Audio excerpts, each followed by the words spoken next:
ఇవే అంటారా? లేకపోతే ఇప్పటివరకు విద్యాసాగర్ గారు మాట్లాడినట్టు వాళ్ళకి ఇంపార్టెన్స్ లేకపోవడం గానీ ఇవన్నీ కారణాలుంటాయి. ఎందుకంటే ఏదైతే నా ఎస్సీలు, నా బీసీలు, నా ఎస్టీలు అని చెప్పి మాట్లాడుతూ ఉన్నప్పుడు సో బీసీలకు సంబంధించిన నేతలు ఎక్కువగా బయటికి వెళ్ళడం ఇప్పుడు ప్రెజెంట్ ఉన్న సిచ్యువేషన్‌లో సో ఎట్లా చూడొచ్చు సార్ ఇది? ఇప్పుడు సామాజిక తరగతిని అడ్డు పెట్టుకొని రాజకీయాలు చేసేటువంటి వాళ్ళు ఇవాళ దేశంలో చాలా మంది ఉన్నారు. అట్లాగే 2 తెలుగు రాష్ట్రాల్లో కూడా అలాంటి వాళ్ళకేమీ పదవలేదు. ఇప్పుడు కృష్ణయ్య గారు కూడా అదే విధమైనటువంటి కోవకు చెందినటువంటి వ్యక్తి అనేది నా అభిప్రాయం. ఎందుకు అంటే ఆయన ప్రకటనలు లేకపోతే అప్పుడప్పుడు ధర్నాలు తప్ప మొత్తం ప్రభావితం చేయగలిగిన మాదిరి బీసీలందరినీ సమీకరించి బీసీల కోసం ఉద్యమాలు, ఆరాటాలు, పోరాటాలు పెద్దగా మనకేమి కనిపించవు. అయినా సరే ఆయనకు ఒక పేరు ఉన్నది కనుక ఆ పేరును ఉపయోగించుకోవడానికి అనేక పార్టీలు గతంలో ప్రయత్నించాయి. ఉదాహరణకి బీసీ కృష్ణయ్యని తెలంగాణలో ఎన్నికల సందర్భంగా మా ముఖ్యమంత్రి అభ్యర్థి అని చెప్పేసి తెలుగుదేశం పార్టీ గతంలో ప్రకటించింది. మనందరికీ గుర్తుండే ఉంటుంది.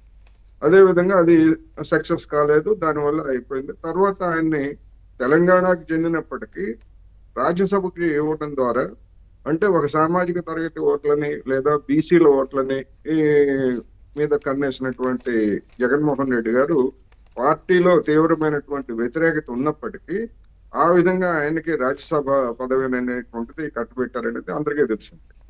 అయినప్పటికీ ఆ విధంగా కట్టబెట్టినటువంటి వాళ్ళు బీసీలు కావచ్చు, ఎస్సీలు కావచ్చు, ఓసీలు కావచ్చు, ఎవరైనా సరే సామాజిక తరగతి గురించి నేను చెప్పను. వాళ్ళెవరు కూడా జగన్మోహన్ రెడ్డి గారిని మొన్నటి ఎన్నికల్లో వాళ్ళు ఎవరు కాపాడలేకపోయారు. ఘోరమైనటువంటి ఓటమికి దారితీశారు. ఇప్పుడు రాజీనామా చేసిన వాళ్ళు కానీ లేదా ఇంకా కొనసాగుతున్నటువంటి వాళ్ళు కానీ వాళ్ళు ఎవరు ఆ పార్టీని రక్షించలేకపోయారు. అయితే మరి ఎందుకు 4 ఏళ్ల పదవి కాలం ఉన్న కృష్ణయ్య గారు కానీ లేదా ఇతర ఎమ్మెల్సీలు, రాజ్యసభ సభ్యులు ఎందుకు రాజీనామా చేస్తున్నారు అనేటువంటి ప్రశ్నకు వస్తే దీనిలో నాకు 2 కోణాలు కనిపిస్తున్నాయి. ఒకటి, వైసీపీ నుంచి రాజీనామా చేయకుండా బయటకు వస్తే అది బీజేపీలో కానివ్వండి, జనసేనలో కానివ్వండి, తెలుగుదేశంలో కానీ చేరేట్లయితే ఆ పార్టీలకి వాళ్ళు చెప్తున్నటువంటి సిద్ధాంతాలు లేదా నైతిక విలువలకి అది భంగం అవుతుంది. అందుకని ఎట్లాగూ ఇప్పుడు రాజ్యసభ అయినా లేదా ఎమ్మెల్సీలు అయినా కానీ ఉప ఎన్నికలు జరిగితే తెలుగుదేశం 3 పార్టీల కూటమి తప్ప మళ్ళా వైసీపీ ఒక్క సీటు కూడా గెలుచుకునేటువంటి అవకాశాలు లేవనేది అందరికీ తెలుసు. లెక్కలు అట్లా చెప్తున్నాయి కనుక. అందుకని మేము ఈ విధంగా వస్తాము అని చెప్పేసి మళ్ళా ఏమైనా చంద్రబాబు నాయుడు గారి దగ్గర ఏమన్నా వీళ్ళ హామీ ఏమన్నా పొందారా అనేటువంటిది ఒకటి. ఒకవేళ అటువంటి హామీ వెంటనే ఎన్నికలు రావు కనుక ముందు రాజీనామా చేయండి తర్వాత చూద్దామని చెప్పేసి ఆయన వీళ్ళకి ఏమన్నా హామీ ఇచ్చారా అనేది ఒకటైతే, రెండోది నాకు ప్రధానంగా కనిపిస్తుంది ఏంటంటే ఆర్థిక కోణం. ఎందుకంటే ఇవాళ జిల్లా స్థాయిలో ఉండేటువంటి నామినేటెడ్ పోస్టులకు కూడా పదవుల కోసం ఆరాటపడేటువంటి నాయకులు అన్ని పార్టీల్లో ఉన్నటువంటి స్థితిలో ఆ పదవులను అడ్డు పెట్టుకొని పైరువీలు చేసుకొని సంపాదన కోసం ప్రయత్నిస్తున్నటువంటి వాళ్ళు ఉన్నారు.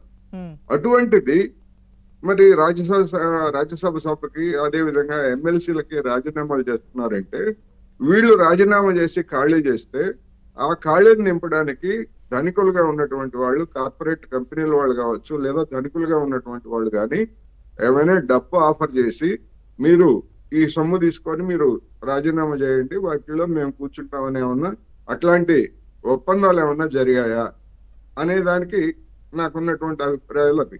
రెండో దానికే ఆ విధమైనటువంటి అవకాశాలు ఎక్కువగా ఉన్నాయనేది నా అభిప్రాయం. ఎందుకు అంటే అనేక రాష్ట్రాల్లో చూస్తున్నాం కార్పొరేట్ కంపెనీల వాళ్ళు పార్టీల నాయకులకి డబ్బులు ఇచ్చి మరి ఈ రాజ్యసభ సభ్యులు లేకపోతే ఎమ్మెల్సీ పదవులను కొనుక్కున్నారనేటువంటి విమర్శలు కానివ్వండి, ఆరోపణలు కానివ్వండి గతంలో అనేకం వచ్చాయి.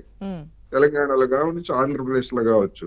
ఇటువంటి పరిస్థితుల్లో ఇక్కడ ఆంధ్రప్రదేశ్ లో 5 ఏళ్ల వరకు మళ్ళా అధికారం రాదు. వైసీపీ ఎంపీలు కానీ ఎమ్మెల్యేలు కానీ వాళ్ళ పప్పులేమి ఉడకవు.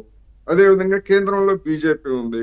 ఆ బీజేపీ కూడా తెలుగుదేశం పార్టీ కూటమిలో ఇక్కడ ఉంది కనుక వీళ్ళని మినహాయించి వాళ్ళకి పెద్దపీట వేసేటువంటి అవకాశం అక్కడ కూడా లేదు. అందువల్ల